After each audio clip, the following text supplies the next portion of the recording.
responses, and then we'll take the next round. Okay, so can I respond to your submissions, because I wanted to directly respond. I was actually thinking about this coming here because I thought that it was going to be one of the coming questions. How do we even start to decolonize science? Because science is true because it is science, and what can you do? And my response to that was, if I personally were committed to enforcing decolonization, science as a whole is a product of Western modernity, and the whole thing should be scratched off, especially in Africa. So if you want practical solutions to how to decolonize science, we'd have to restart science from, I don't know, an African perspective, from our perspective of how we've experienced science. For instance, I had a question for all the science people. Is there's a place in KZN, and they believe that through the magic, the black magic, you call it black magic, they call it witchcraft, others, that you are able to send a lightning to strike someone. So can you explain that scientifically? Because it is something that happens if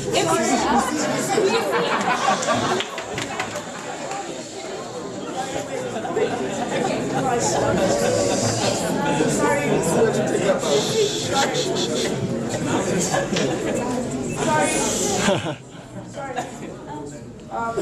I need to address you directly. When we started this, we agreed on certain house rules.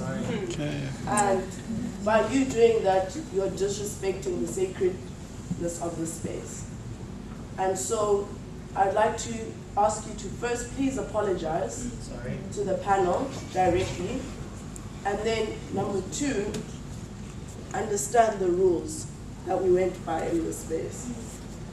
Because it's going to be very problematic. When we started, this is not an antagonizing space. And so what you're trying to do is collapse the space and make it antagonizing, which we will not allow. This is a progressive space for people to say their opinions. And we have noted how those opinions are going to be laid out. So I would like you to first apologize and then go on and agree to abiding by the rules of the space. Otherwise, I would, if you're not willing to do that, I'd please ask you to remove yourself from the space. But those are the rules of engagement of the space. Okay, I'm very sorry to the panel. Okay, and you agree to abide by the rules of the space.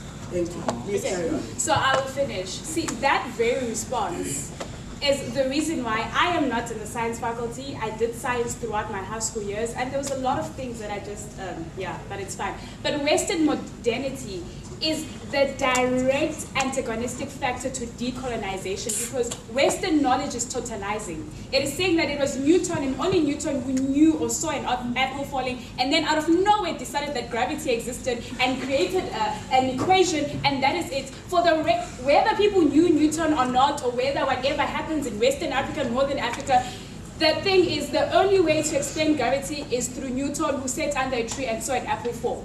So Western modernity is the problem that decolonization directly deals with, to say that we are going to decolonize by having knowledge that is produced by us, that speaks to us, and that is able to accommodate knowledge from our perspective. So if you're saying that you disagree with her approach, it means that you are vested in the Western and Eurocentric way of understanding, which means you yourself still need to go back internally, decolonize your mind, come back and say, how can I re-look at what I've been studying all these years? Because Western knowledge is very pathetic, to say the least. I, from a decolonized perspective, believe we can do more as knowledge producers, as people who are given the ability to reason or whatever is that people say we do when we think or rationalize. So decolonizing the science would mean doing away with it entirely and starting all over again to deal with how we respond to the environment and how we understand it. Thank you.